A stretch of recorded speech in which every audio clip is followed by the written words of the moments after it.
Pacapa Out of the Box. Oke, selamat malam para pemirsa yang ada di rumah dan para pendengar setia Pacapa Podcast Cahaya Paroki Maria Bunda Karmel Probolinggo. Sebelumnya saya ingin menginformasikan bahwa sejatinya hari ini kita Pacapa episode kedua akan dilaksanakan secara live. Namun karena ada kendala suatu hal, akhirnya dengan berat hati kita tidak bisa live streaming. Namun kita melakukan recording ya, melakukan rekaman. Nanti akan segera kita upload.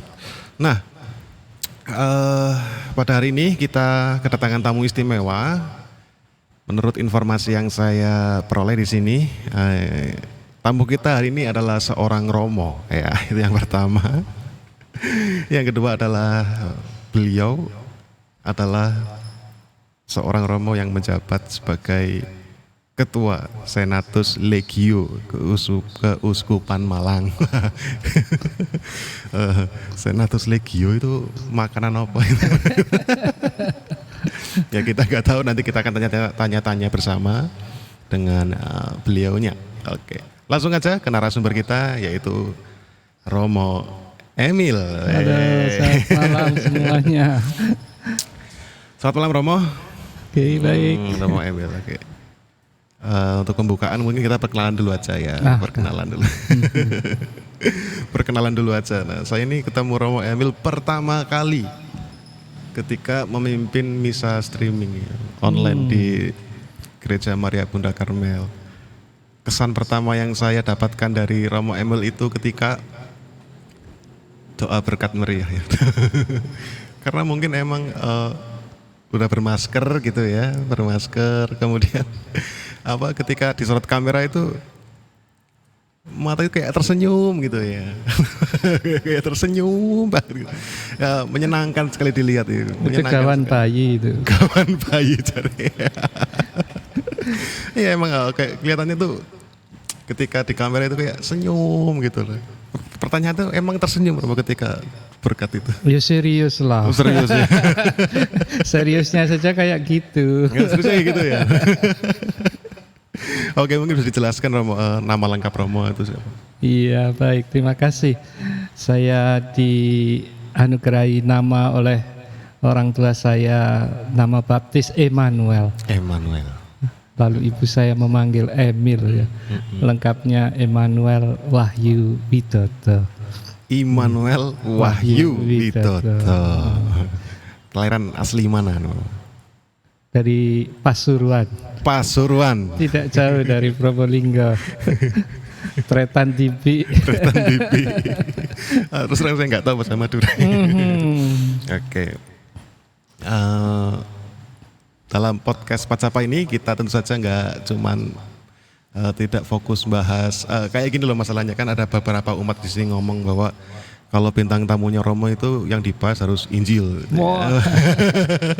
Aku malah gak aruh. Enggak. Yang dibahas harus Injil gitu ya. Harus iman gitu sebagainya. Namun dalam podcast kita ini kita ingin mengungkap sisi manusia ya, sisi manusia dari seorang Romo gitu. Mengungkap sisi manusia dari seorang Romo gitu. Yang tak terungkap. Yang tak terungkap gitu. Kelihatannya sih Romo itu kita tegar gitu ya. Kayak seperti saya dulu itu beranggapan kalau Romo itu orang yang paling sakti sedunia. Serius kan? Gitu ya. Beranggapan Romo itu sakti karena ya setiap kali ketemu Romo ya cuma di paroki gitu ya, cuma di gereja, dan ketika mimpin doa, ketika ada orang yang kerasukan ya Romo gitu ya. Ketika ada orang yang butuh berkat sebuah bahan benda-benda atau barang itu Romo. Dengan jubahnya yang dan wibawanya gitu. Dan kayak sekarang ini kayak kemarin kita ketemuan di seminari gitu ya. Iya. Kayaknya Romo sibuk banget gitu. Itu kayaknya itu. Dan itu capek enggak Romo? Capek tapi ya dinikmati ya. Dinikmati. Jadi waktu kecil kan ikut pramuka. Tuh. Lalu diajar nyanyi, di sini senang, di sana senang, di mana-mana hatiku senang gitu. Jadi ya dibuat gembira, dibuat senang saja hidup ini. Nggih, dibuat senang intinya. Ya, Dibuat senang. apa gak kesel? Ya kesel. Ya capek ya. Ya capek. Apa ndak mikir? Ya mikir. Apa ndak punya beban? Ya banyak bebannya. Banyak bebannya. Oh. Tapi dibawa dengan kegembiraan. Dan seperti kegembiraan. Oke. Itu tentang tentang capek dan nggak capek gitu. Aha. Menyandang gelar Romo ini. Romo pernah merasa nggak, oh titel Romo ini kok kayaknya menurut saya kok berat gitu.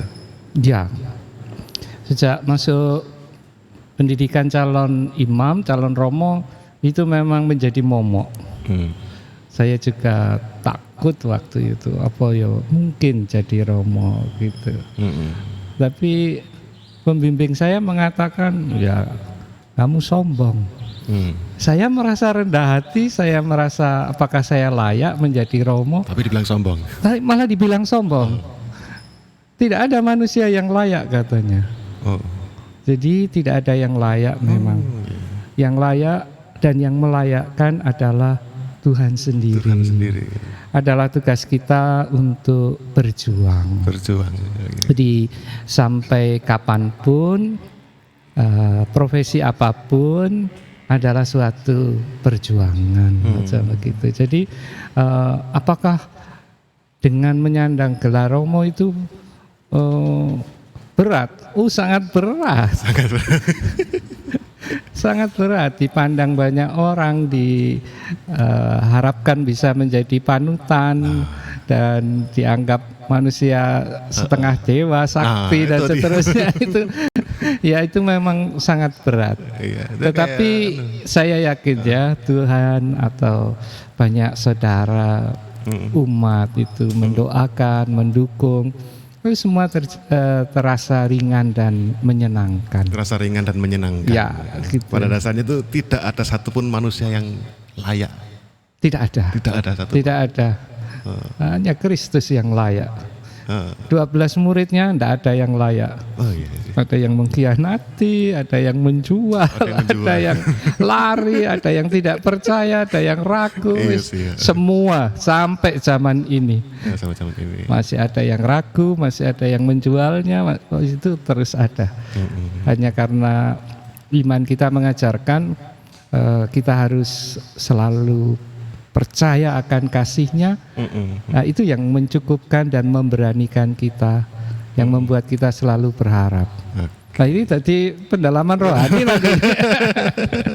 Tapi itu yang saya yakini ya. Jadi kan saya seorang guru, Romo. Ya.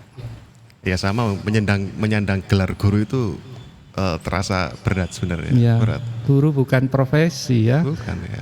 Panggilan itu suatu jabatan yang mulia itu. Iya, melayani gitu loh. Saya menyandang gelar guru juga kayaknya berat banget, Romo. Saya punya hobi misalkan musik ya, Romo. Musik saya suka DJ. Tapi saya tahu sendiri lah ya, kalau DJ itu kan tempatnya ya mungkin di diskotik, mungkin ada di tempat yang mungkin orang pandang itu negatif, Romo. Ya. Padahal saya itu suka musik ke situ gitu. Nah itulah beban yang saya alami gitu loh. Saya nggak bisa mendalami hobi saya karena gelar saya. Gitu. Gelar. Jangankan itu, tetangga saya itu menjadi tukang sapu jalanan, dinas lingkungan hidup. Iya. Tapi bukan pegawai tetap. Tapi ya itu, tugasnya sangat mulia. Menjaga kebersihan, keindahan, kerapian itu. Saya mengatakan jabatanmu dan jabatanku tidak lebih rendah daripadaku. Maka kalau menjadi apapun ya, menjadi guru, menjadi pedagang, menjadi romo, menjadi apapun, lakukan dengan sebaik-baiknya. Sampai-sampai malaikat pun mengatakan, ya iki Romo, ya iki penyapu jalan yang baik. Teman saya juga ada yang tukang becak.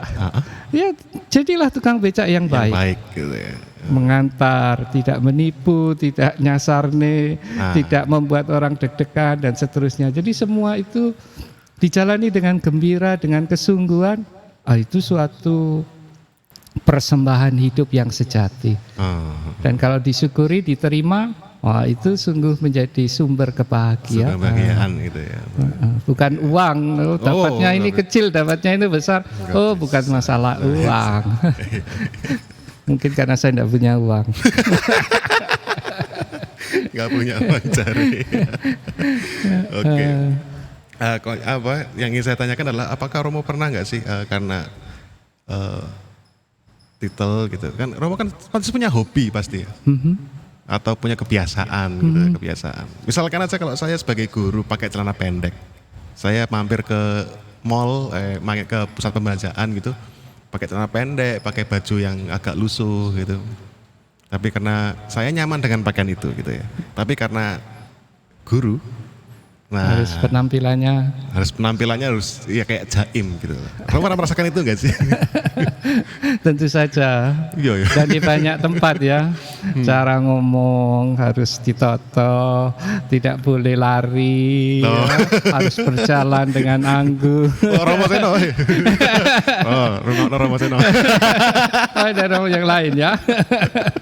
Romo Seno tuh lari-lari malah. Oh ya. Saya kalau ada anak pelajar yang lari-lari, wah, kamu tidak sopan. Harus jalan dengan baik.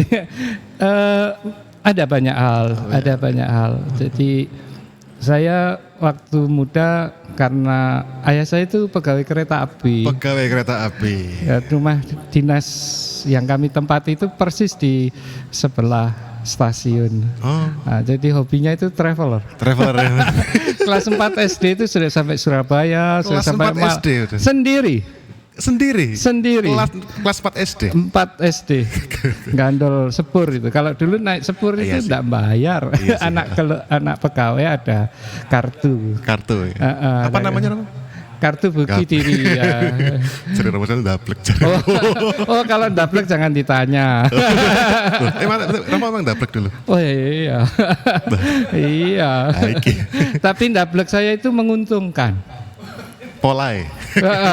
Begini, satu kali saya di sekolah itu di setrap. Saya sekolah di sekolah Sang Timur, di sekolah suster. Iya. SD. Lalu kami pukul-pukul meja, kotean lah, dandung. Lalu susternya marah, disuruh keluar. Halamannya itu luas sekali. Di halaman itu kami karena sudah lapar, sudah siang, jebol kacang. Suster itu punya tanduran kacang, masih manis sekali. Lalu ada suster yang pas keluar, kami naik ke pohon mangga. Banyak sekali pohon mangganya suster itu di belakang kapel itu, belakang biara. Lalu pas saat itu kok ya dilala, saya itu tidak pernah dijemput ayah. Ayahnya menjemput ayah saya. Lalu tanya, suster anak saya belum pulang. Maka ketakutanlah suster, iya tadi anaknya itu nakal pak, saya keluarkan dari kelas. Lalu ayah saya, oh ya sudah biar suster setrap, saya tinggal, tidak saya jemput. Nah, lalu susternya cari. Lalu dengar kresek-kresek di atas pohon. Lalu suster mengatakan, hei turun, jangan di situ. Nah, saya pas bawa mangga muda juga. Lalu dimarahi, jangan makan mangga muda. Ini turun, makan nasi dengan lauk telur, minum susu. Karena susternya takut dengan ayah saya. Karena saya hilang minggat dikiranya. Lalu sesudah makan dibilang, sekarang pulang, tidak boleh kemana-mana. Sambil diberi mangga yang matang. Maka pulanglah kami dengan mangga matang dan sampai rumah saya kupas, saya taruh di meja. Karena saya tahu nanti pasti orang rumah marah. Tapi karena sambil makan mangga, saya dipanggil, Emil kamu buat apa siang ini di sekolah? Saya metik mangga. Itu yang dimakan bapak. Akhirnya tidak dimarahi sama sekali. Jadi itulah pengalaman yang menarik sekali. Kan ya bisa nakal lah ya, dablek juga lah ya. Kemarin sama Romo Wahyu, ketika ditanya kenakalan apa gitu, saya puji Tuhan nggak pernah. Itu ya. Ya Romo Wahyo itu suci memang. Saya dulu kalau dulu ada pohon genitu gitu ya. Saya nggak pernah mencuri genitu, tapi minta genitu. Nah, setelah metik, nah diberikan ke Romo ya. Tapi Romo Emil terbuka sekali. Itu kenangan ya, kenangan indah. Yang justru bagi saya menyadari saya ini sejak kecil dicintai oleh Allah. Ah ya. Jadi ya nakal neng ya diselametno terus.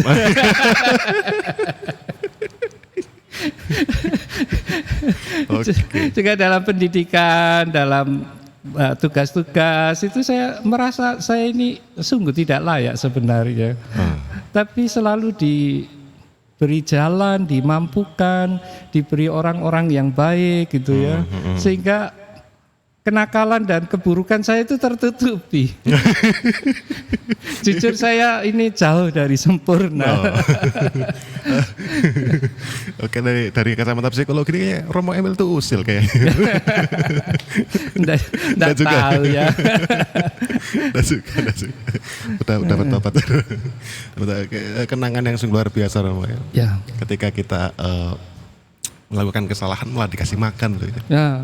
Nah itu mengingatkan saya juga kepada ya dulu saya pernah juga gitu ya. Itu yang jadi kesan kenapa saya harus kembali ke sekolah kalau saya pulang kampung gitu. Sampai guru saya yang melakukan itu pun meninggal dunia pun saya wajib datang rasanya gitu ya. Karena melakukan hal seperti itu udah bersalah tapi diopeni gitu. Ya. Unik gitu, lucu. Oke. Kesimpulannya adalah Romo Emil itu hobinya traveler gitu ya. Dan dablek. Hanya tertutupi. Sehingga tidak ada yang tahu. Okay. Oh ya ini rahasia ya. Jangan bilang-bilang ya. Yang tahu cuman kita ya, ya jangan bilang-bilang. Nanti reputasi saya jatuh. Enggak bakal jatuh. Aduh, sampai mau nangis. Sampai namanya. Oke, hobinya traveler dan dablek dan bandel gitu dulunya. Oke. Kemudian dari awal mulanya tertarik menjadi seorang Romo itu emang cita-cita atau tiba-tiba gitu? Lebih keterpaksaan. Oke. Jadi saya waktu kecil tidak pernah mikir menjadi Romo. Ya lihat sih Romo, ada Romo Belanda, Romo Harmeling ya. Pernah tugas di Probolinggo juga dulu. Lalu Romo-Romo yang sudah semua almarhum. Saya sederhana cita-cita saya itu pernah mau jadi masinis. Oke. Karena nyetir sepur yang panjang itu wah hebat, apalagi waktu itu lokomotifnya masih lokomotif uap itu, jos lalu kebul-kebul hitam yang itu. Yang jalannya kalau dikejar kita lari ketangkap. Iya. yang hebat itu saya pernah mau menghentikan kereta api mau berangkat. Pernah. Jadi ayah saya pagi-pagi naik kereta ke Surabaya, saya masih tertidur. Nah, memang mau kerja, jadi saya tidak diajak. Itu sepur itu saya stop. Untung ada bokol tape itu selalu saya ditarik. Kan minta mata ya Cong. Aduh, kalau saya ingat iya ya. Kalau misalnya waktu itu dilindas sepur ya mati tadi sawalang-walang aku. Untung ada bakul tape itu. Jadi waktu itu sampai seperti itunya. Lalu ketika besar saya melihat para suster, para guru yang begitu menarik. Saya itu malah punya cita-cita jadi guru. Iya. Oke. Saya sesudah SMP mau masuk SPG, tapi dilarang oleh ibu saya. Karena? Oh, jadi guru nyekel kapur nanti kamu paru-paru. Orang guru zaman dulu belum ada komputer, belum ada apa-apa. Jadi pakai kapur itu. Udah mau ngadang sepur kok takut sama kapur itu. Ibuku. Maka saya diminta ke SMA, saya sekolah SMA dulu. Lalu saya mau melanjutkan ke IKIP tahun 88 itu di Malang ya. Mau masuk ke IKIP. Uskup Malang dipindah dari Malang ke Papua. Oke. Pastor paroki meninggal. Nah, Aduh, saya begini, paroki kosong dan beberapa paroki katanya kosong. Jadi Pasuruan Pandaan menjadi satu, hanya satu romo. Curah Jati Banyuwangi jadi gabung, situ Bondowoso, di Madura juga Pamekasan, Sumenep hanya dilayani satu romo. Nah itu, saya itu sebenarnya rotok gregetan. Aduh, biasanya misa, saya misdinar. Kok enggak ada romo, enggak jadi misa gitu, itu rasanya enggak enak ya. Sudah misa itu suatu hal yang menjadi kebutuhan ya, bahkan masih anak-anak itu. Lalu ya itu, kamu jadi romo, mengapa enggak mau masuk seminari? Lah aku iki gak ngerti seminari kok. Jadi saya masuk menjadi calon imam bukan dari seminari menengah. Tapi? Iya, saya masuk jalur lain. Jalur lain. Jadi waktu itu karena gregetan saya datang ke keuskupan yang tidak punya uskup itu. Saya diterima Romogo dan sekretaris. Waktu itu sekretarisnya Romo Danan namanya, saya ingat. Dia bilang, kalau kamu sungguh-sungguh mau jadi Romo, kamu ke Batu, ke tempat yang namanya Postulat Stella Maris. Itu sebenarnya pendidikan untuk calon biarawan. Biarawan Karmel, biarawan SWD. Itu sudah berjalan. Saya itu diblesekno gitu aja. Kalau kamu bisa tahan di sini, ya kamu boleh terus.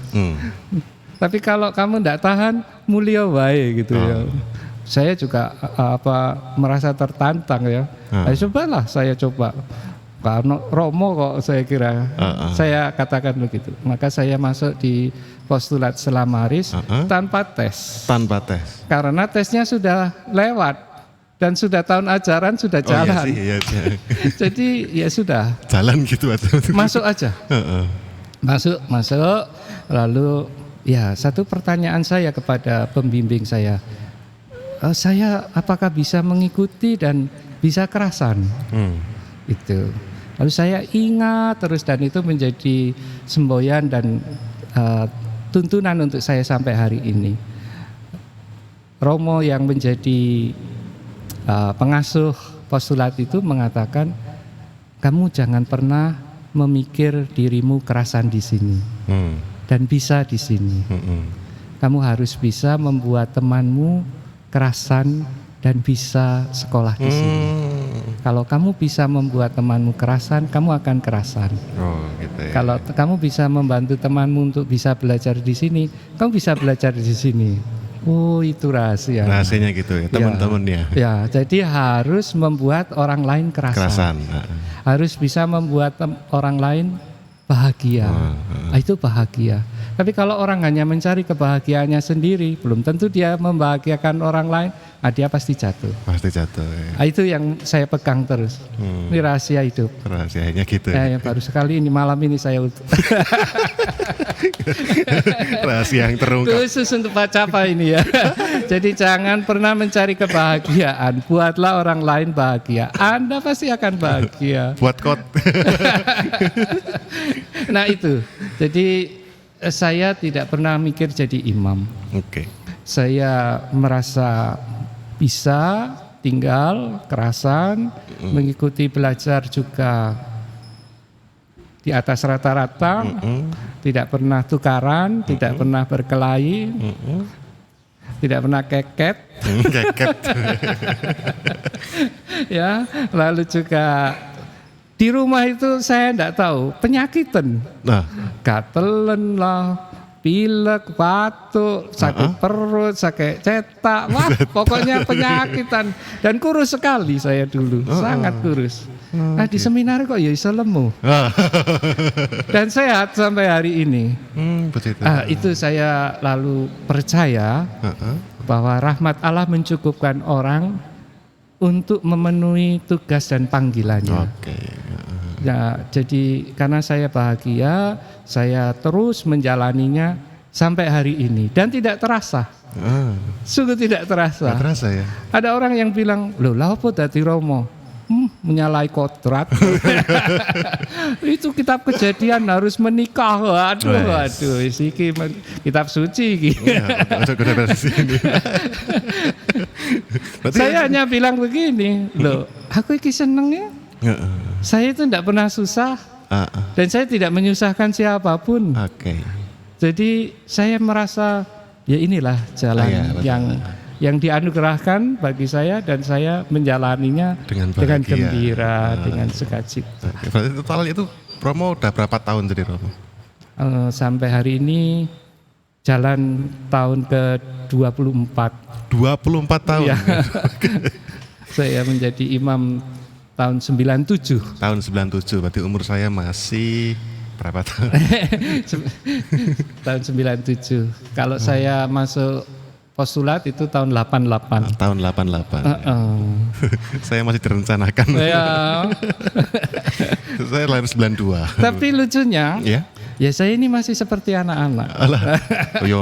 Mungkin karena belum nikah. Teman-teman saya itu bahkan sudah ada yang mutu ya. Saya belum bermutu. Teman-teman saya itu kan umur 19 begitu itu sudah menikah ya. Dan saya itu pernah didekati teman yang pernah ngelirik saya juga sih. Mas Mil, wah kok sekolah? Kapan rabine? Sekolah terus enggak tahu dia. Ya, dia sudah punya anak bahkan.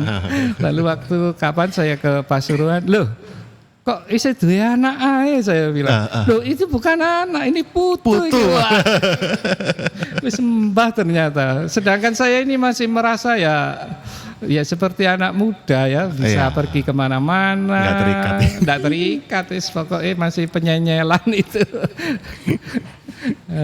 Luar biasa, 24 tahun dan bahagia Romo ya. Bahagia. Saya tidak pernah susah ya sebagai imam. Ini bukan pacapa ini. Oke lah pacapa. Kesusahan saya itu apa ya? Kesusahan saya itu justru ketika saya tidak bisa membahagiakan orang lain misalnya. Saya pernah janji dan tidak saya penuhi seperti itu. Kecewa malah. Itu saya merasa kok saya tidak bisa membahagiakan orang lain. Justru itu kalau kesusahan. Kalau kesusahan apalah gak duit atau apa? Enggak pernah. Bukan itu. Enggak pernah. Oke. Dan selalu bahagia. Saya terlalu sering ketawa dan akhirnya malah gatel. Mau minum dulu ini. Ini disuguhi apa? Hanya untuk pamer. Oke. Di sini kita disponsori oleh Ronde Teras. Ronde Teras. Kan Probolinggo itu anginnya kenceng Romo ya. Betul, angin gending ya. Angin kenceng dan tubuh merasa dingin. Nah, ketika tubuh dingin ini ternyata dalam survei penelitian itu imunitas tubuh kita menurun gitu ya, menurun. Jadi bagi pemirsa di rumah tetap harus jaga kondisi kesehatan ya dengan menjaga kondisi suhu tubuh kita gitu. Nah, salah satu cara untuk meningkatkan suhu tubuh kita itu adalah dengan mengkonsumsi bahan-bahan herbal Romo ya. Iya.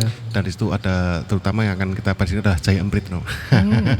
Jaya Emprit. Nah, sekarang ini kita di sini ada produk dari Ronde Teras Romo ya. Ronde ini terbuat dari bahan-bahan alami ya.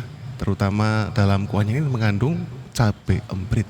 Nah, ini cabai emprit ini fungsinya untuk meningkatkan imunitas juga meningkatkan suhu tubuh gitu ya, suhu tubuh. Nah, istimewanya lagi di Ronde ini pentolnya.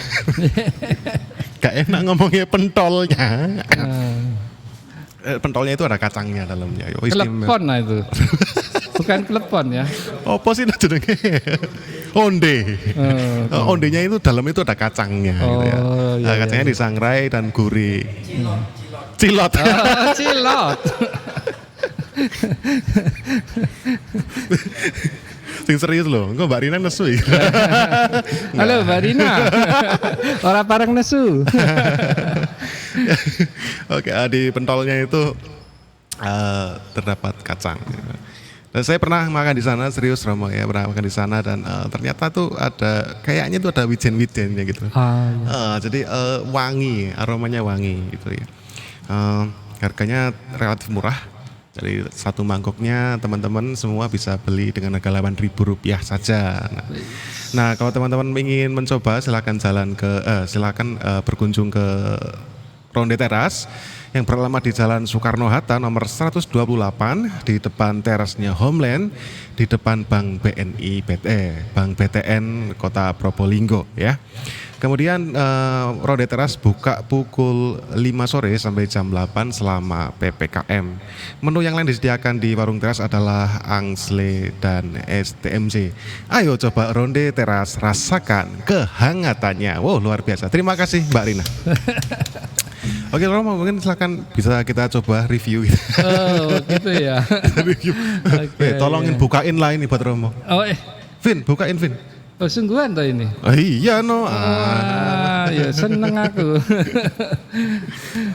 Iya dua-duanya Vin. Okay. Nah ini adalah ronde dari Ronde Teras ya teman-teman, silakan nanti boleh dicoba. Nah, itu sedapnya di situ Romo. Oke. Kalau enggak bisa cari cari pengungkit.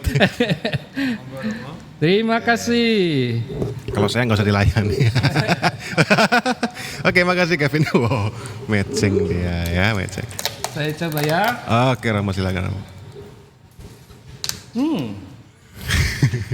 Pedes Rama. Pandannya ya, rasanya memang pedes, menyegarkan. Menyegarkan ya.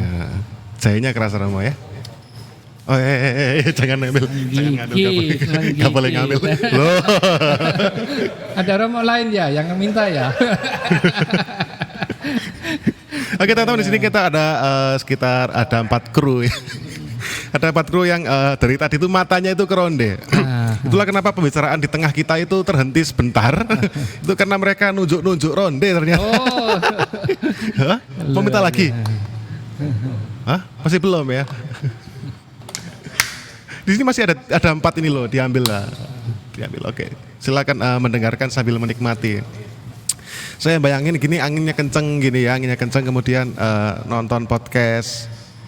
Entar kapan itu malam-malam atau kapan pun bisa sambil menikmati ronde dari warung teras ya. Ini 100% alami ya, 100% alami Romo. Dan di sini ada daun pandannya, wow luar biasa. Ya, pandannya terasa harum. Dan kacangnya dipisah. Kenapa dipisah? Karena memang ada orang tertentu yang alergi terhadap kacang. Dan memang untuk menjaga kualitas kacang tersendiri, kalau kacang udah terlalu banyak direndam melar gitu ya. Jadi sangat memperhatikan. Packagingnya rapet teman-teman, jadi aman kalau mau pesen via Grab atau via Gojek. Bisa online berarti. Oke, luar biasa sekali Romo Emil pada hari ini sangat out of the box beneran. Menceritakan bahwa masa lalunya yang hobinya yang traveler dan beling membuat saya tertawa terbahak dan leher saya gatel gitu ya. Dari tadi ingin batuk. Oke, mungkin ini bisa jadi obat. Diminum, ya. Kelengkap ada kolang-kalingnya.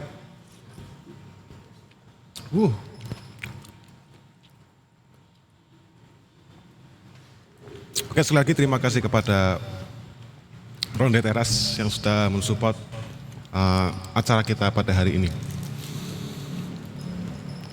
Oke, lanjutkan Romo. Tadi Romo udah bilang Romo itu selalu bahagia menjalani kehidupan. Dan pertanyaan ini agak susah ketika Romo udah ngomong bahagia, dan pertanyaannya adalah suka dukanya menjadi menjadi apa di seminar ini pemimpin rektor di seminar ini, suka dukanya itu apa Romo? Bagi saya belum nemu duka. Kan pasti terus kebedek. Betul. Saya datang, saya menemukan sekitar 26 anak yang sangat berbakat dan gemuk-gemuk. Tidak ada yang sakit walaupun ada pandemi. Dan satu-satunya seminari di Pulau Jawa, sebenarnya ada beberapa seminari dan besar-besar. di Mertoyudan, di Jakarta, di Garum, Blitar, mereka belum bisa masuk semuanya. Karena ada PPKM, ada pembatasan, ada klaster juga yang di Bogor. Hanya seminari di Probolinggo yang siswanya bisa masuk semua. Oh gitu ya. Bukan soal berani, tapi bisa masuk Bisa, semua. ya, memenuhi syarat semua. Walaupun PPKM mereka bisa datang penuh. Penuh. Sekarang ini ada 35 anak. Totalnya ya. Totalnya. Dan saya melihat mereka ini bintang kecil. Ini bukan bintang tamu, tapi bintang, sungguh-sungguh bintang. Saya juga mengatakan pada mereka, wah kalian ini meletik ya. Meletik itu muncul banyak ide, muncul banyak hal-hal yang baik. Oh gitu. Dari sisi pendidikan, mereka ikut pendidikan di Mater Dei. Rata-rata di atas nilai separuh lebih lah ya. Kita memang ya. Masang 15, tapi yang nomor 1 juga ada. Oh ada di sini. Ada juga. Gitu. Bahkan yang awalnya ranking 12 kalau masih di ranking itu bisa melesat sampai 5 besar. Seperti itu. Jadi suatu kegembiraan. Mereka suka menari, mereka suka menyanyi, mereka suka opus. Opus itu bekerja. Oh bekerja. Jadi pagi bekerja, siang bekerja. Nggak bisa diem malah. Nggak bisa diem. Oke. Minggu, walaupun minggu tetap ada kegiatan. Ketika melihat tembok-temboknya sudah mulai kusam, mereka ngecat sendiri. Dan bagus. Dan tidak ceteh. Itu yang menurut saya, oh ya anak-anak ini luar biasa. Mereka memang bintang-bintang. Gitu. Jadi mengapa saya bahagia? Satu, mereka sehat. Mereka penuh dengan persaudaraan. Mereka juga penuh dengan kreativitas, sehingga tidak banyak yang harus saya kerjakan atau harus saya omongkan. Gitu. Saya itu kan takut ya dipindah di masa pandemi yang belum jelas kapan berakhirnya. Ini anak orang dan harapannya besar, harapan gereja, harapan masyarakat, harapan orang tua, harapan mereka sendiri juga. Nah, ini bagaimana ini harus menjaga kesehatan, menjaga persaudaraan, menjaga semangat belajar, itu kan suatu hal yang tidak mudah. Tapi ketika saya masuk, kok rasanya tidak ada beban ya. Jadi ya santai-santai saja. Kadang-kadang ya saya tinggalkan mereka ke Malang tanpa rasa takut. Karena jadwal sudah terpenuhi dan seterusnya. Saya juga harus bersyukur karena ini bukan karya saya sendiri. Ada juga pembina yang lain, ada 2 romo dan baru saja dikirim 1 buder. 1 buder sehingga kami berempat. Sehingga kami saling mengisi, saling menyenangkan, sungguh-sungguh senang. Gitu. Kalau susah, apa susah ya? Aku turun nemu sampai hari ini. Gak ada yang susah dong. Di mana-mana hatiku senang. Itulah. Akhirnya ada bruder juga ya. Ya. Kayaknya perlu diundang ke sini. Boleh. Ya? Boleh. Suatu saat kita harus ngundang bruder ya teman-teman ya. Nanti ada voting di post kita gitu ya. Siapa tahu nanti kalau teman-teman pengen mengundang bruder silakan pilih vote bruder. Gitu, kesuka dukanya. Berarti di seminar itu nggak ada anak-anak nakal, Romo? Nggak ada sama sekali, Romo. Tidak ada. Memang dulu saya dengar ya, ada yang escape, ada yang berkelahi, ada yang curang, nontek dulu. Tapi apalah artinya dulu? Nah, udah dulu ya sudah lewat. Ya, memang itu tempat seleksi ya. Jadi hal-hal seperti itu sempat menjadi pikiran saya bagaimana kalau harus menangani ini dan itu. Ternyata tidak ada. Nyaman sekali. Nyaman sekali. Maka kalau ditanya kesusahan, ternyata kesusahan saya itu bagaimana caranya menjadi orang susah dan menjadi orang biasa. Karena orang selalu melihat ini orang luar biasa, luar biasa. Padahal sebenarnya semuanya. No, jauh dari sempurna sebenarnya. Iya sih. Ya. Tapi wah itu ya, orang melihatnya kok serba sempurna. Jadi kesusahan saya itu bagaimana ya menampakkan bahwa kami ini orang biasa, masih ngidek lemah ya. Kami tidak melayang-layang, kami biasa. Biasa. Ya berjuang iya, bahkan berjuang itu yang harus selalu semangatkan. Disemangatkan gitu ya. Oke, masih tentang seminari, Rom. Oke, di seminari itu biar masyarakat tahu ini, seminari itu kegiatan keseharian itu ngapain sih sebenarnya gitu? Ya, seminari sebenarnya adalah wadah bagi orang-orang yang tertarik untuk menjadi imam. Oke, itu sebagai wadah ya Bapak Ibu ya. Jadi hanya untuk mereka yang mau jadi imam. Yang mau jadi imam. Gitu. Walaupun masih tingkat SMA. Oke. Tingkat SMA. Jadi kami menerima anak-anak lulusan SMP. Anak-anak lulusan SMP untuk ya disemangati, dipupuk harapannya, diberdayakan sehingga yakin bahwa ini memang jalan hidupnya menuju kebahagiaan. Kalau ternyata itu bukan jalannya, juga tidak apa-apa. Oh gitu. Tidak apa-apa. Jadi tidak semua lulusan seminari harus menjadi imam. Memang diharapkan jadi imam. Demikianlah, karena itu pilihan mereka yang dipilih dengan bebas. Memang ada halangan-halangan ya, halangan kesehatan, halangan intelektual mungkin, juga halangan kepribadian yang lain gitu. Itu ada.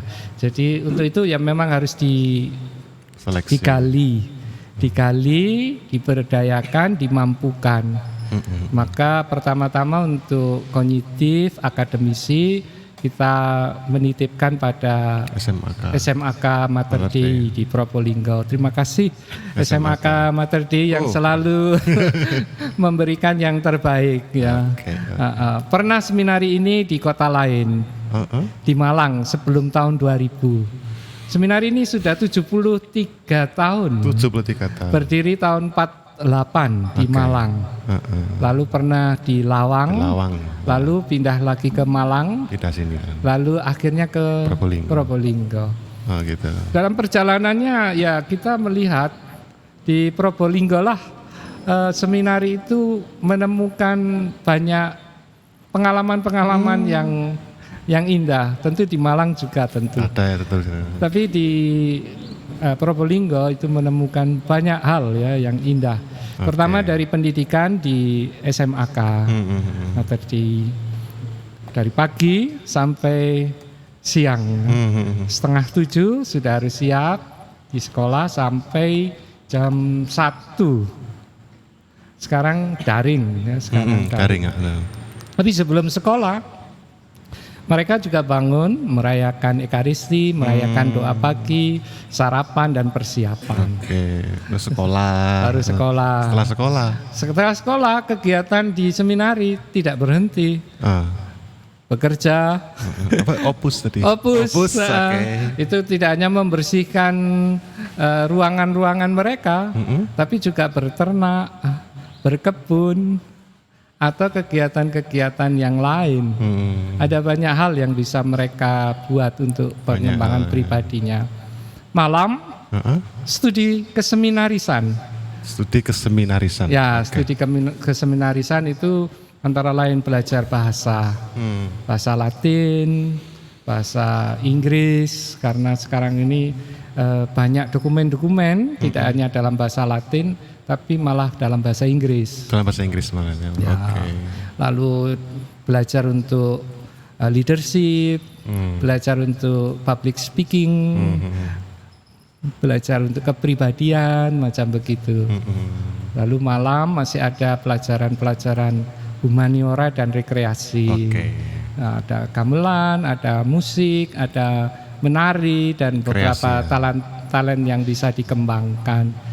Kadang-kadang ya mereka mengupload ya ke medsos yang ada, entah YouTube, entah Instagram yang sekarang ini rame, atau di media-media sosial yang mereka punya. Jadi seperti itu yang jelas hidup di seminari itu menggembirakan. Menggembirakan. Oke. Kehidupan di seminari itu menumbuhkan kepribadian, baik aspek rohani, aspek kepribadian, aspek akademi maupun juga kesehatan jiwa raga. Ada olahraga, ada macam-macam. Oke, ini out of the book lagi nih. Selama Romo gembira sekali ya sampai tenggorokan itu gatal. Minum. Ini dari teras. Ketawa Luar lagi. biasa ini teras ini. Oke, selama Romo memimpin di seminari ya, pernah nggak dikerjain sama seminaris? Mereka itu Surprise gitu? Atau Romo sangat- disuruh menari gitu atau apa? Oh itu biasa, Oke. dan itu kegembiraan. Tapi seminaris itu sangat energik ya. Tidak terjadi pada saya, mungkin saya masih ditakuti karena masih Baru ya? orang asing. Apa seminaris itu belum tahu belum nonton ini soalnya, belum tahu Romo kayak apa dulu. Oh, pelan-pelan tahu. Hanya mereka itu sangat responsif, Oke. yang disebut dengan kebat keliwat itu kalau orang Kebat Jawa keliwat, ngomong. Ya itu sangat cepat gitu ya. Suatu kali ada pembina yang sakit sebenarnya. Dia sakit perut sebenarnya. Minta entrostop. Lalu minta seminaris tolong ya belikan entrostop. Stop. Dia bilang siap Romo. Langsung ambil sepeda pergi ke apotek dan lucunya beli Forstek. Karena suka dengan kerja biasa ngepel dan seterusnya. Ini seminaris ini pulang bawa Forstek, sudah sakit perut itu tunjukkan Forstek. Saya juga tidak habis pikir dan perut saya sendiri juga sakitnya kaku sekali. Luar biasa. Ini bukan dikerjain ya, mereka juga begitu spontannya. Segera pergi, segera merespon. Mungkin itu Titip seperti obat. Titip entrostop. jadi Pergi, karena pulang bawa Forstek. Pembersih lantai. ya itulah. Sorry ini nyebut iklan ya, tapi tidak ada titipan loh ya. Iya. Hanya untuk menunjukkan bahwa banyak sekali peristiwa-peristiwa yang menggembirakan ya di seminari. Baru-baru ini ya kami itu punya pelihara kambing. Oke, kambing. Supaya anak-anak ini bisa melihat pertumbuhannya dari tumbuhan juga dari hewan-hewan ini. Dan ternyata ya karena itu lada dan ya dijual ya. Lumayan. Tahu-tahu kambingnya beranak. Oke. Sekaligus 3 ekor betina beranak. Ada yang 2, ada yang 1. Jadi bertambah 5. Oh. Wah, luar biasa. Jadi terus berkembang. Berkembang terus gitu ya. Jadi di seminari bisa juga, walaupun mungkin ya ada keterbatasan ekonomi atau apa, mereka bisa memenuhi sendiri. Anak kambing yang baru lahir saja itu sudah 100 ribuan lah. Baru lahir ya? Itu baru lahir. Kalau dihidupi kira-kira setahun sampai Idul Adha, itu kira-kira sudah 1 juta, bahkan Iya sih. lebih. Bisa lebih. 1 juta murah itu loh. Ya 1 juta murah. Karena ada yang ditawar 3 juta. Wah, ini pikiran ekonomi jalan. Tapi kalau tidak kambing, ayam. Burung. Burung itu kecil, tapi harganya bisa mahal. Mahal itu ya. Murai. Tergantung burung apa. Saya lihat di seminari itu ada murai itu. Ya, jadi menurut saya begini, soal ekonomi, soal apa, di mana ada kemauan pasti ada jalan. Jalan ya. Kita tanam sawi dan sawinya enak-enak loh. Gemuk-gemuk ya. Bukan karena tidak pakai pupuk kimia. Organik lah. Pupuknya ya apa adanya dari daun-daun, dari kotoran hewan bahkan. Sawi kami itu segar-segar, maka ya seminarisnya sehat-sehat. Sehat gemuk-gemuk tadi. Tapi misalnya mau dijual juga bisa sebenarnya. Dan itu bisa untuk memenuhi kebutuhan mereka. Jadi asal mereka rajin. Nah, karena itu tadi ada cerita apakah dikerjain? Enggak dikerjain, mereka bekerja. Bahkan kerjanya itu out of the Out of the box. out of the box. Disuruh belum sampai selesai, mungkin otaknya belum mencerap, dia sudah lari dulu. Dari duluan. Dan dia bingung beli apa, seperti itu. Ya itulah anak-anak yang masih dalam pertumbuhan dan dalam semangat yang besar seperti Oke, luar biasa. Oke, harapan Romo harapan Romo gini misalkan ini ada seminari loh di Probolinggo gitu. Harapannya apa sih buat seminari gitu ke depannya? Kami seminari adalah bagian yang tidak terpisah dari paroki. Apa yang bisa kita dari seminari persembahkan, tentu kami juga dengan senang hati terlibat di paroki, entah dalam liturgi, entah dalam pewartaan, juga dalam hal-hal pemberdayaan sosial dan seterusnya, itu selalu bisa. Jadi kami ingin terlibat. Demikian juga kami juga ingin umat untuk ikut memikirkan seminari. Bukan dalam arti memberi ini dan itu, bukan. Tapi paling tidak menjadi rekan untuk kami memikirkan ya, mendidik anak-anak. Mungkin ada yang bisa memberikan bimbingan belajar atau memberikan kursus-kursus entah kepribadian, entah apapun yang bisa. Bahkan saya ingin nantinya anak-anak kami ini seminaris juga belajar bekerja, magang seperti itu, entah di toko, entah di pabrik, walaupun pabrik tahu atau pabrik apapun lah, supaya mereka bisa menghargai makna bekerja. Makna bekerja. Bahwa bekerja itu sesungguhnya menghadirkan diri, mensyukuri kehidupan, dan juga memberi manfaat untuk dunia. Jeru terus. Jos. Jeru terus. Out of the box. Capai. Biar tambah out of the box Romo. Buatin kuat dalam bahasa Madura Romo.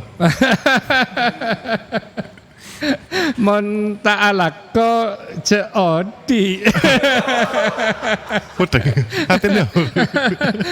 Ya, jangan makan kalau tidak bekerja. Tapi itu terjemahan bebas ya. Jadi ya kita harus bekerja dalam hidup. Kalau nggak kerja ya jangan makan. Ya enggak dapat makan juga. Aduh. Oke, terima kasih Romo, dan mungkin ada beberapa pertanyaan lagi yang saya dengan sini adalah sebenarnya itu Senatus Legio itu apa? Romo kan menjadi ketua di sini. Ya, Legio pertama Legio Maria sebenarnya. Legio Maria. Itu suatu perkumpulan awam yang didirikan di Irlandia, di Dublin 100 tahun yang lalu. Di Irlandia 100 tahun yang lalu. Iya, berdiri tanggal 7 September. Jadi besok akan dirayakan 100 tahun berdirinya Legio Maria. 100 tahun berdirinya Legio Maria. Iya. Jadi kami sedang merayakan jubileum, maka besok saya ke Malang untuk merayakan 100 tahun berdirinya Legio Maria. Sedangkan Senatus itu suatu tingkatan yang paling depan namanya Presidium. Pertama yang paling biar gampang paling tinggi gitu. Enggak ya? Yang paling depan. Terdepan itu namanya Presidium. Di seminari ada 2 presidium. Yaitu kumpulan dari para legioner. Nah, itu orang-orang yang menjadi anggota Legio Maria namanya legioner. Itu sekitar 10 sampai 15 orang. 15 orang. Itu disebut presidium. Tugasnya, kerjaannya berdoa, lalu membicarakan tentang perbuatan baik dan bagaimana menghayati baptis. Jadi tugas dari seorang legio itu adalah menghayati makna pembaptisan dengan merasul. Kerasulannya ya menemani orang yang menderita sakit, tidak terperhatikan dan seterusnya, karya-karya seperti itu. Jadi yang terdepan itu namanya Presidium, beranggota 5 sampai 10. 15 lah, ya. 5 sampai 15 itu Oke. menjadi presidium. Lalu ada dewan yang akan mengawasi supaya sesuai dengan sistem. Maka itu disebut kuria. Kuria. Lalu ada tingkatan lebih tinggi namanya komisium. Oke. Lalu yang paling tinggi di suatu negara itu namanya senatus. Dan Romo sebagai Saya pemimpin rohani di situ. bukan senatus berarti. Senatus itu kan nama kelompok. Nama kelompoknya. Ya, Berarti Romo kelompok. tergabung dalam kelompok itu. Saya sebagai pemimpin rohani karena imam, Oke. karena romo, karena Legio Maria itu untuk awam. Oh gitu. Awam. Sebenarnya di Probolinggo pernah ada Legio Maria, bahkan bukan hanya presidium, itu sempat pada zaman Romo Girin itu menjadi satu kuria. Oh. Satu kuria itu dewan yang lebih tinggi daripada presidium, membawai Kraksan, Pasuruan, dan Probolinggo sendiri. Karena di Pasuruan ayah saya itu legioner, dan saya sejak dalam kandungan ibu ya sudah menjadi legioner. Karena mendengar doa-doanya orang legio itu, jadi saya menjadi legioner. Tapi sekarang jabatan saya adalah pemimpin rohani senatus. Oh, pemimpin rohani senatus. Dan kebetulan di Indonesia itu tumbuh subur Legio Maria, sehingga sekarang ada 3 senatus. Ada 3 senatus. Selain Malang yang pertama tahun yang kedua? 65, yang kedua di Jakarta. Jadi untuk seluruh Indonesia Timur itu ditangani oleh Malang, lalu Indonesia Barat, Sumatera, Kalimantan, Jawa Barat, Jakarta itu oleh Jakarta. Dan karena kewalahan kami, saya harus sampai ke Papua, ke NTT dan seterusnya. Lalu untuk daratan NTT yang begitu banyak legionya juga didirikan satu senatus sendiri di Kupang. Di Kupangnya. Nah, itu baru tahun lalu. Oh, baru ini. Baru sekali tahun lalu. Jadi ada sekitar mungkin hampir 60.000 Legio Maria di Indonesia. Kalau di Malang yang diasuh itu sekitar 15 ribuan. Ya, yang paling banyak di NTT itu 30.000. 30.000. Jakarta ini sama dengan kita 15 ribuan. Jadi 60 ribuan kira-kira. Jadi ya ini terima kasih, ini pas malam menjelang besok kami pesta. Pacapa dulu. Selamat. Pantesan kok maunya hari ini. Dan sudah dihadiahi wedang ronde teras. Ronde teras. Thank you very much ya, ronde teras. Oke. Kalau kita lanjutkan tentang 100 Legio ini kayaknya terlalu berat. Oke. Harapan dan saran tentang paroki. Paroki Probolinggo adalah paroki yang sangat dinamis. Ada banyak kegiatan yang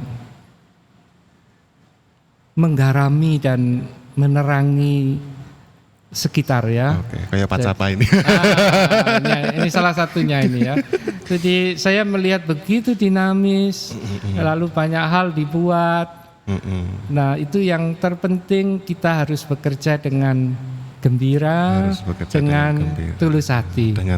Kalau gembira dan tulus hati, nanti semuanya akan jalan begitu aja, lancar. Tanpa ada yang memberatkan. Saya sendiri sudah di Probolinggo, tapi masih menangani sebagai pemimpin rohani senatus ya tidak berat. Karena mereka sudah jalan, sudah punya sistem. Maka paroki yang baik itu kalau punya sistem. Paroki yang baik itu kalau punya sistem. Sistem itu didasarkan pada anggaran dasar paroki dan anggaran rumah tangga. Nah itu kan ada bidang liturgi, bidang pewartaan, bidang kesaksian, pelayanan, dan paguyuban. Kalau itu sungguh-sungguh dihidupi, semua bekerja, saling menolong, saling membantu, paroki sungguh akan hidup, akan berkembang, akan meletik. Ya. Meletik. Jadi ada percikan-percikan yang lalu bisa menyala di mana-mana. Oke, keren. Kan meletik gitu. Oke, jadi harapannya itu Romo ya, Ya. semoga Saya yakin paroki Probolinggo bisa. Salah satunya sudah meletik di Kraksan ini. Hah? Ini anak dari Oh, ya. paroki Probolinggo yang kita tunggu-tunggu. Oke. Semoga segera mandiri ya. Semoga punya Dan anak. sorry. Kraksan pasti bisa mandiri. Pasti bisa mandiri. Kraksan, keren loh Kraksan. Semangat ya. Oke. Kraksan luar biasa. Ya, Kraksan dulu. Ya, keren sekali kita menemukan banyak hal di sini ya, terutama untuk harapan untuk paroki. Ya, paroki di sini, paroki yang baik adalah paroki yang memiliki atau bekerja sesuai dengan sistem. Oke. Kemudian kita akan ngomongin tentang misa online dan misa offline. Kayak kemarin lagi pertanyaannya sih sebenarnya. Kalau ngomong sah dan nggak sah gitu ya Romo. Misa online tuh sah nggak Romo? Sah. Sah ya. Sah. Jadi nilainya sama dengan merayakan Ekaristi yang dihadiri. Oke. Untuk yang terhalang. Untuk yang terhalang. Ya. Nah, Untuk yang ini terhalang. Nah, ini yang perlu ini. Nah, yang terhalang itu biasanya yang tua, yang sakit. Isolasi mandiri. Isolasi mandiri lebih-lebih. Tapi kalau untuk yang dalam situasi sehat dan tidak ada halangan, tidak ada PPKM, tidak ada apa-apa, mari kita muliakan. Karena Ekaristi itu perjamuan yang dihadiri dan diikuti dengan partisipasi yang aktif. Oke. Jadi ketika Romo mengatakan ajakan, respon. Jawaban juga dijawab. Jangan mengandaikan sudah banyak kok umatnya. Aku pakai masker gitu ya. Nggak mau ngerespon. Kalau nggak mangap-mangap doang biar pas ngap-ngap gitu. Jadi menurut saya sebenarnya nilainya sama. Jadi jangan dilihat bahwa misa online itu tidak bernilai. Oke. Memang suatu yang menjadi definitif, menjadi unggul kalau ada partisipasi yang aktif. Maka ketika mengikuti misa online pun orang harus duduk atau kalau tidak bisa duduk berbaring karena memang harus berbaring. Harus berbaring. Tapi harus persiapan. Oke. Harus mandi dulu. Ya seperti kalau ke gereja, pakai pakaian yang layak begitu. Jangan hanya pakai kaos kutang, sarungan, ngadep pedang. Itu bukan misa, apalagi romonya sedang khotbah, titil-titil. Nah, itu bukan misa. Itu nonton. Itu nonton misa. Nonton. Lalu itu tidak sah kalau begitu. Ya, nonton sah sebagai nonton, tapi tidak ikut misa online, tidak ikut perayaan Ekaristi. Yang benar waktu Ekaristi duduk tenang, ikut menjawab, ikut menghayati itu. Oke. Jadi kalau misalkan saya kan sukanya misa streaming. Ya. Soalnya saya yang tugas. Enggak. Saya memposisikan diri saya adalah seorang anak muda yang sehat, Romo. Ya. Umur saya baru 29 tahun, saya sehat bugar. Ya. Dan saya tidak sedang sakit, tidak sedang berhalangan, tapi masih beranggapan bahwa saya lebih suka misa online. Nah, tanggapan itu tuh perilaku atau mindset seperti itu menurut Romo gimana? Ya, jadi sama seperti kita diundang kenduri manten. Kenduri manten. Ya, kebetulan ada yang di videokan. Kalau kita sungguh dekat dengan pengantin, kita akan datang. Tapi kalau kita tidak dengan manten tidak dekat, apalagi wong sing bencekno, kita hanya nonton saja. Itu gambarannya. Jadi sejauh mana kita menghayati Ekaristi yang offline, yang dihadiri, yang onsite, itu sejauh kita mencintai Ekaristi itu, sejauh kita menghayatinya sebagai sumber hidup. Kalau kita tidak menghayatinya, ya sebenarnya mungkin bukan misa online bahkan, tapi sekedar nonton atau sekedar mendengarkan. Jadi dinyalakan, tapi pikirannya dan badannya bisa di mana-mana. Hanya untuk rungon-rungon saja. Pantas-pantas. Dan dianggap itu sudah misa. Itu belum. Itu keliru di situ itu. Itu tidak misa, itu mendengarkan misa atau nonton misa. Nonton misa. Jadi yang baik bagaimana? Terlibat aktif. Ekaristi itu karena cinta pada yang mencintai kita, menghormati yang menghormati kita, lalu kita hadir, kita partisipasi penuh semacam itu. Gambarannya ya tadi diundang kenduren. Kalau orangnya dekat dan kita sayang, pasti kita datang. Pasti datang. Nyumbang. Iya. Kalau disuruh dandan-dandan buat terop, menghias pasti ikut. Nah itu juga ekaristi. Kalau kita sungguh tahu Yesus sahabat seperjalananku, wah iki kudu sesuk iki. Kalau tahu bahwa Yesus itu memang sahabatku, dia penolongku, dia kekuatanku, ya kita memberi yang terbaik. Macam begitu dah. Nah, gitulah intinya ya. Ya. Jadi silakan anak-anak muda, ayolah segera perbaiki diri kita supaya apa ya? Dan orang muda harus segera membangun diri. Betul. Bahwa orang muda adalah gereja. Betul. Jadi gereja itu bukan bangunan, gereja itu bukan DPP, gereja itu bukan siapa-siapa, gereja adalah Anda. Umat. Dalam bahasa Inggris itu kan apa? C-H-U-A-C-H gitu ya. C-H-U. Oke. In the middle, you are. You are the church. Kamulah gereja. Jadi gereja itu ada karena kita. Tanpa kita tidak ada. Enggak ada gereja. Tidak ada. Bangunan kosong ya. Bangunan kosong. Iya betul. Jadi kita khususnya kaum muda ya, saya tidak bisa tidak. Orang muda adalah tulang punggung, harus terlibat. Dan tidak ada nanti, hari ini, saat ini, itulah saat yang paling indah. Paling indah. Jadi kalau ditanya kapan yang terindah, bisa iki. Ya sekarang. Ya pas di depan letang ini. Ronde. Kalau besok sudah tidak enak. Sing enak ya. Sekarang. Jadi kalau mau menggereja, sekarang. Kalau mau berbakti, sekarang. Jangan nunggu kapan. Sekarang. Ya. Oke, terima kasih Romo untuk pesan-pesannya. Oke, sekali lagi saya ingatkan untuk anak-anak muda terutama anak muda paroki Maria Saya juga masih muda.